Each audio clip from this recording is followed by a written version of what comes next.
पर चलाना पड़ता है। RBI कहता है जानकार बनिए, सतर्क रहिए। जीरा से प्यास बुझाए, डाइजेशन के लिए मस्त, शरीर में नमक पानी का बैलेंस बनाए। सिप सिप जीरा सिप, जीरा सिप, इंग्लिश का जर्नी और जीरा सिप, जीरा सिप, जीरा सिप।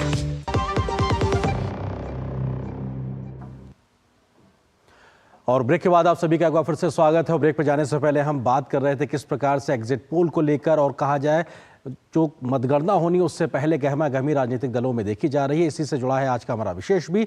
एग्जिट पोल आंकड़ों पर सियासी तकरार, लगातार सियासी तकरार अभी हमको देखने को मिली है। और इस विषय पे बात करने के लिए हमारे साथ में खास मेहमान जुड़ गए हैं। हर्षद शर्मा जी हैं, प्रवक्ता कांग्रेस के, हमारे साथ स्टूडियो में मौजूद हैं। इसके अलावा हमारे साथ में युवराज पोखरना जी हैं, वरिष्ठ पत्रकार, क्या राजनीतिक विश्लेषक हमारे साथ स्टूडियो में मौजूद हैं। और इसके साथ साथ भाजपा से हमारे साथ में धनंजय गिरी जी जुड़ गए हैं। धनंजय जी और आप दोनों तीनों मेहमानों का बहुत बहुत स्वागत है। शुरुआत करते हैं हर्षद शर्मा जी आपसे ही, क्योंकि जो एग्जिट पोल के नतीजे आ रहे हैं, जो अनुमान आ रहे हैं, जो आंकड़े दिखाए जा रहे हैं, वो सीधे तौर पर आपके 295 के उस दावे को खारिज कर रहे हैं। किस तरीके से आप देखते हैं? देखिए, ये जो एग्जिट पोल है ये एग्जैक्ट पोल तो है नहीं, बिल्कुल नहीं है, बिल्कुल नहीं है जी। तो मैं आपको बता दूं कि इस एग्जिट पोल की विश्वसनीयता क्या है। ये सरकारी पोल है, जैसा खड़गे जी और राहुल गांधी जी ने अपनी प्रेस वार्ता में भी कहा, ये सरकारी एग्जिट पोल है। और हमने जो एग्जिट पोल आज बताया 295 का जो आंकड़ा बताया है वो जनता का एग्जिट पोल है। मैं आपको इस एग्जिट पोल की कुछ डिटेल्स बता देता हूँ। एक्सिस माई इंडिया की मैं बात करता हूँ। हिमाचल में कुल 4 सीटें हैं। एक्सिस माई इंडिया ने हिमाचल में बीजेपी को 6 से 8 सीटें दी है। हरियाणा में कुल टोटल 10 सीटें हैं। एक्सिस माई इंडिया ने एनडीए को 16 से 19 सीटें दी हैं, इंडिया को 2 से 4 सीटें दी है। एलजेपी जो बिहार में 5 सीटों पर लड़ रही है, उसको 4 से 6 सीटें ये दे रहे हैं। तो इसकी विश्वसनीयता क्या है, ये किस तरीके से एग्जिट पोल लिया गया है। कल अंतिम चरण की वोटिंग हुई, 57 सीटों पर वोटिंग हुई। उसका 57 सीटों का एग्जिट पोल भी हो गया, लोगों से बात भी हो गई, उसका एनालिसिस भी हो गया, उसके ग्राफिक्स भी बन गए और वो अपलोड भी हो गए। तो इनकी कोई विश्वसनीयता नहीं है। मैं थोड़ा सा इतिहास आपको याद दिला देता हूं। 2019 चलिए सर, इस इतिहास पे हम आएंगे, लेकिन आपने अभी मौजूदा समय के एग्जिट पोल को खारिज कर दिया है, ये बड़ी बात है। और आप कह रहे हैं आपका 295 वाला वैलिड है। धनंजय जी वो कह रहे हैं कि साहब विश्वसनीयता नहीं है और ये सरकारी है। सरकारी से मतलब सरकारी एजेंसी नहीं, सरकार ने कराया है। क्योंकि सरकारी एजेंसी के तौर पर अगर देखा जाए तो हम दूरदर्शन है, लेकिन हमने कोई एग्जिट पोल किया नहीं है। हम ये बात भी स्पष्ट कर देते हैं। धनंजय जी क्या कहेंगे इस आरोप पर? फरवरी 1967 को डच विद्यार्थी और डच विधायी चुनाव में वहां के सोशल और पॉलिटिशियन जो थे, उनका नाम था मार्केल वैन डैम। उन्होंने पहली बार सर्वे किया और पहली तब से सर्वे को ऑथेंटिकेट किया गया, माना गया कि हाँ इसकी भी स्टडी की जा सकती है। 1940 से ये शुरू हुआ था। 2024 के राष्ट्रपति चुनाव में, रूस के राष्ट्रपति चुनाव में एग्जिट पोल ने, पोलस्टार पब्लिक ने 87% वोट मिलने का अनुमान किया था पुतिन को, जिससे 87.8% मिला। 2022 में फ्रांस में 58% कैमन मैक्रोन को था, लगभग सही निकला। अब हम कह रहे अब भारत में आते हैं। 2014-2019 के परिणाम जो एग्जिट पोल हुए उसमें हमें कम ही सीट दी गई और हम उससे ज्यादा सीटें लेकर के आए।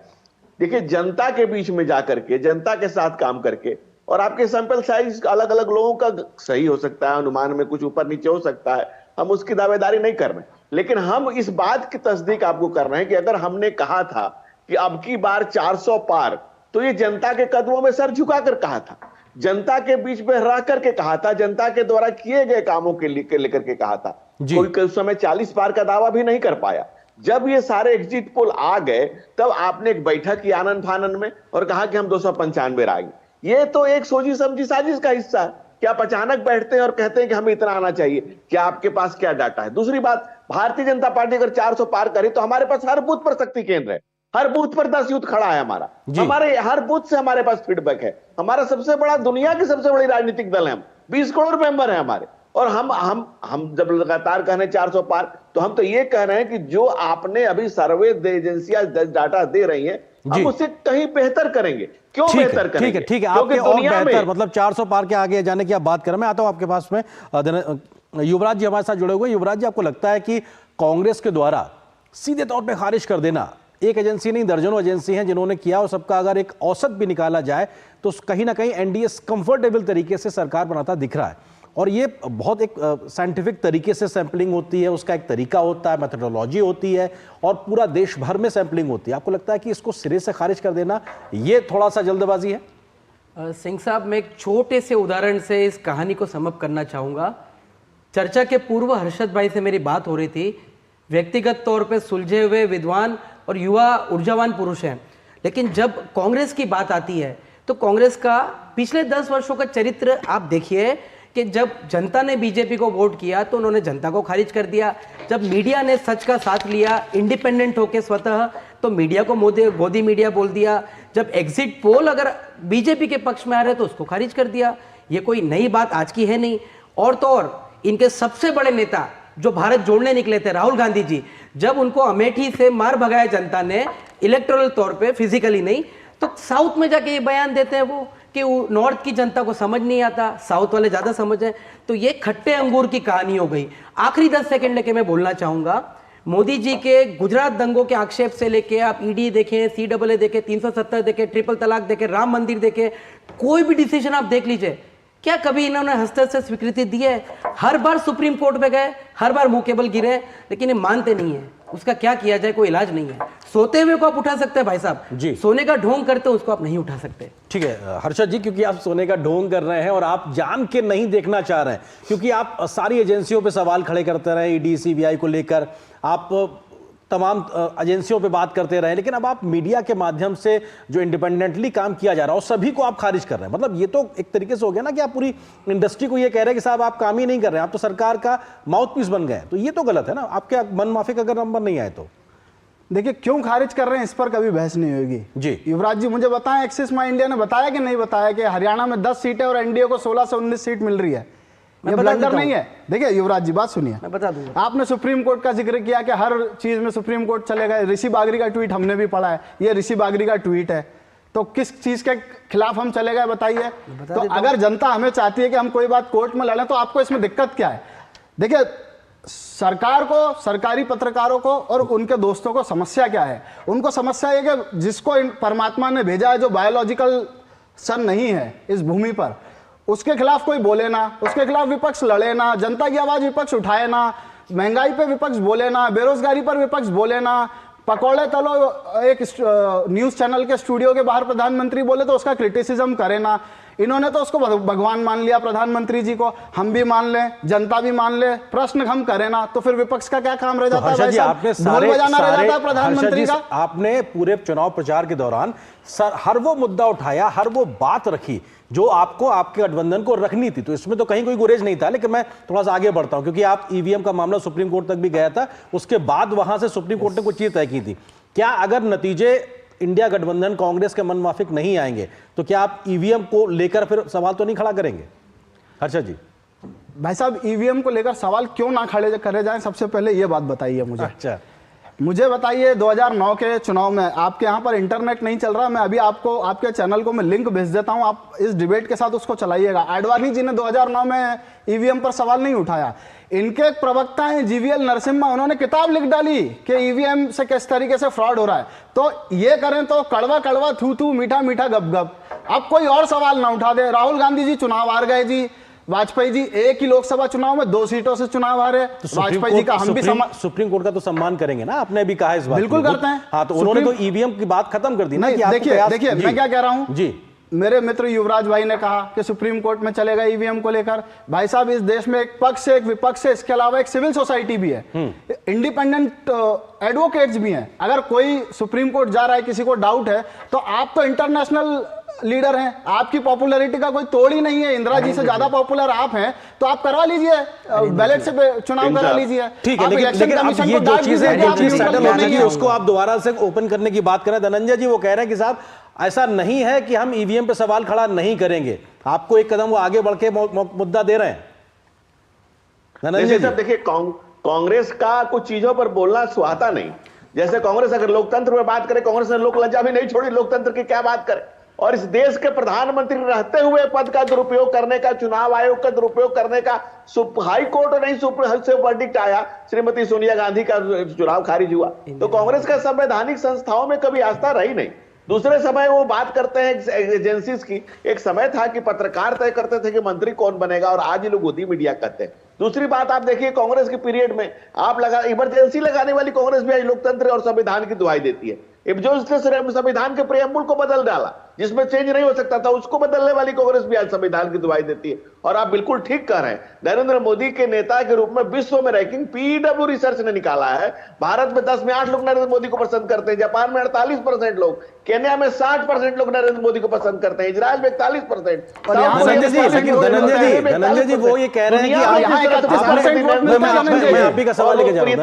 31% वोट मिलते हैं। हर्षद जी, मैं आप ही का सवाल लेके जा रहा हूँ। 57% धनंजय जी, वो ये आरोप भी साहब, लगा रहे हैं कि ईवीएम भी कहीं ना कहीं आपके ही हक में जा रही है।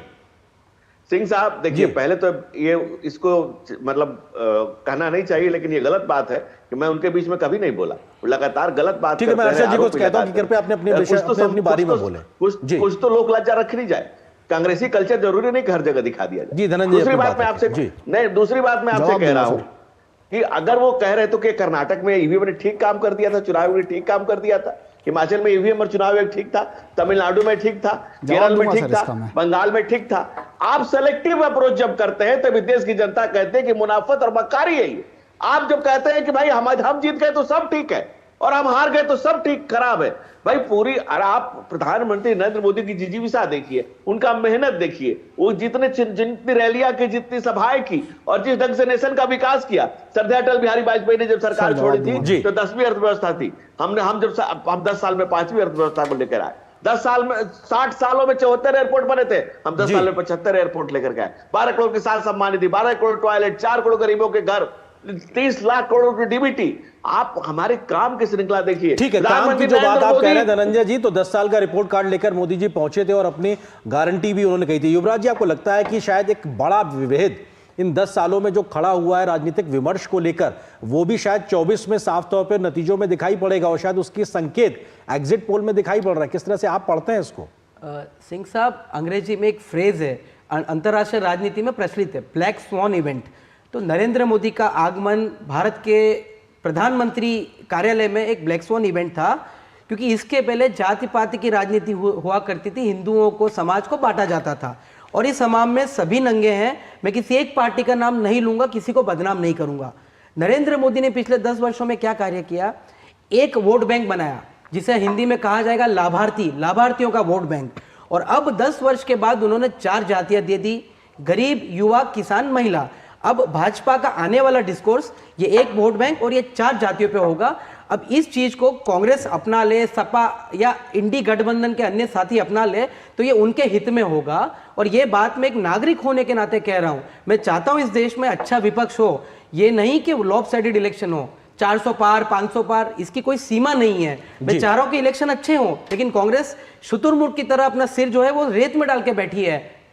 तकलीफ यहाँ आ रही है। ठीक है हर्षद जी, क्योंकि देखिए आपने कहा कि बाकी एजेंसीज का आपने एग्जिट पोल खारिज कर दिया, आपने कहा कि आपने अपना खुद से, इंडिया गठबंधन ने 295 का बेंचमार्क तय किया या उससे आगे जाते हुए, ऐसे ही एनडीए गठबंधन भी अपना तय कर रहा है, उन्होंने भी अपने काम किया, वो भी तो कह रहे हैं कि साहब हम 400 के पार जा रहे हैं नतीजों से पहले और सारे मतदान के बाद में। तो उनके दावे भी हैं, आपके दावे भी हैं, तो आप सीधे तरीके से खारिज कैसे कर सकते हैं? उनका दावा मैच कर रहा है एग्जिट पोल से। देखिए, हर बात पे कहते हो तुम कि तू क्या है, आप ही बताइए अंदाजे गुफ्तगू क्या है। हरियाणा में 2019 का चुनाव हुआ था, अब की बार 75 पार 40 सीट लेके आए। बंगाल में अब की बार 130 पार आधी सीटें लेके आए। तो इनकी क्या विश्वसनीयता है? ईवीएम तो विश्वसनीय है। सुनिए ना, ईवीएम तो आपने उन्हें भी विश्वसनीय है। इंटरप्ट नहीं किया, आंख बंद कर रहा था तो ऐसा लग रहा था भाजपा के 2 प्रवक्ता बोल रहे हैं यहाँ पर।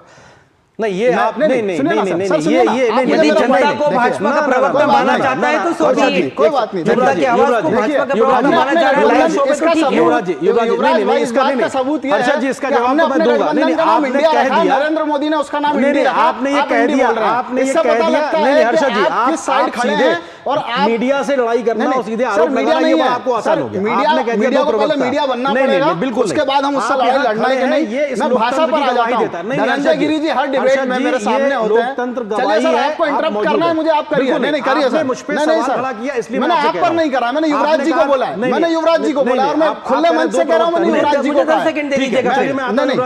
चलिए आप उनको दीजिए, आपकी मजबूरी होगी। युवराज जी, हर्षद जी अपनी बात खत्म जी। अब मैं आ जाता हूं भाषा पर। देखिए धनंजय गिरी जी मेरे साथ कई बहसों में रहते हैं, पता नहीं क्यों वापस उसी बात को लेकर आ जाते हैं। भाषा पर वो व्यक्ति, वो पार्टी बोलेगी जिसका प्रधानमंत्री, ये देश जो अपनी संस्कृति के लिए, जो अपने संस्कार के लिए विश्व में जाना जाता है, उस पार्टी से जो हमारे प्रधानमंत्री है, जो इस देश का प्रतिनिधित्व करते हैं, मेरा भी प्रतिनिधित्व करते हैं, वो मुजरा जैसा शब्द अपनी रैली में बोलते हैं। ये आपकी भाषा है। महिलाएं अचार बेचेगी तो ज्यादा बिकेगा, यह आपकी भाषा है। कांग्रेस की विधवा होना कोई बहुत बुरी बात है क्या? प्रधानमंत्री जी की माताजी विधवा नहीं थी? यह आपकी भाषा है। और कोई आपको कुछ बोल दे तो आप छुई मुई बन जाते हैं कि हमें ऐसा कैसे बोल दिया जी? आप छुई मुई है क्या? आप दूसरों को कुछ भी बोलते रहें, आपको कोई कुछ ना बोले, ये कहां का नियम हुआ? अब मैं एक चीज पर और आ जाता हूं कि धनंजय गिरी जी सवाल उठा रहे थे कि सिलेक्टेड अप्रोच है कि वहां पर ईवीएम हैक क्यों नहीं, जहां पर कांग्रेस जीत रही है, कर्नाटका में, तेलंगाना में, हिमाचल में, बंगाल में, अन्य पार्टियां जीत रही है। हाँ। तो वैसे अब चोर को जहां चोरी करनी है वो वहीं चोरी करेगा, जिसने जहां की उसने रेकी करी है, उसने जहां की रेकी करी है वहीं वो जाके चोरी करेगा। वो क्यों सब जगह चोरी करेगा? एक एचडीएफसी बैंक सामने है, आईडीबीआई बैंक सामने है, आप कह रहे हो कि एचडीएफसी में चोरी इसलिए नहीं हुई क्योंकि आईडीबीआई में नहीं हुई, वो भी बैंक सामने था। ये क्या बात हुई भाई? चोर को जहां चोरी करनी होगी वो वहां चोरी करेगा। धनंजय गिरी जी इसका जवाब दीजिए, और इसका जवाब दीजिए इंडिया 10 सीटों पर। धनंजय जी वो कह रहे हैं कि साहब आपने जान के उनको कहीं कहीं जिता दिया, बाकी जगह आप बड़ा जीतना चाहते हैं ईवीएम के सहारे। धनंजय जी देखिए, पूरी प्रधानमंत्री ने पार्लियामेंट में कहा था कि सारी उम्र गाली बेही भूल करता रहा, धूल चेहरे पर थी और आईना साफ करता रहा। एलेट ऑक्टेवियो ह्यूम के बनाई हुई कांग्रेस जो विदेशी संस्कारों से बनी, भारतीय संस्कृति से अगर जुड़ जाती तो फिर क्या कहने थे?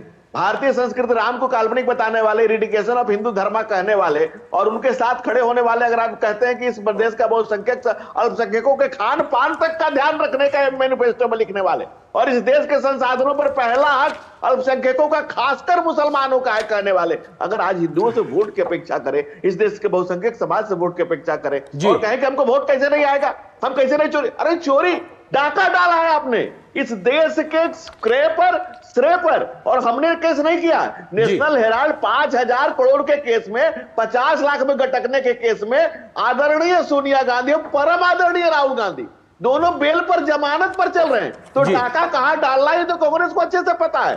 दूसरी बात, कांग्रेस कभी कहां डाका डाली, कितना करप्शन की और कितने लोग इसके जेल में है, कितने बेल पर हैं। और कालनेमी रूपी केजरीवाल जिसने कांग्रेस को कहा महाकरप्ट, वो केजरीवाल भी कल खड़गे जी बोल रहे थे तो पीछे सिमटे हुए थे। वो केजरीवाल जिन्होंने कांग्रेस को कहा कि दुनिया की सबसे बड़ी पार्टी, वो पीछे ही खड़े थे, दुनिया में सबसे माफीनामा मांगने वाले। और 5 पीढ़ियों से कांग्रेस एक परिवार के कब्जे में है। ये लोकतंत्र क्या, लोक लज्जा ठीक है? आप दोनों ही बड़े दलों के एक दूसरे पे आरोप को लेकर जनता ईवीएम में अपना फैसला दे चुकी है। युवराज जी एक फाइनल कमेंट छोटा सा आपसे, आपको लगता है कि एग्जिट पोल कितने एग्जैक्ट पोल की ओर संकेत दे रहा है? सर जवाब भी दे दूं मैं। सिंह साहब, मैं सिर्फ इतना मानता हूं कि मार्केट में 11 अलग एग्जिट पोल है जिन्होंने भाजपा का समर्थन किया है।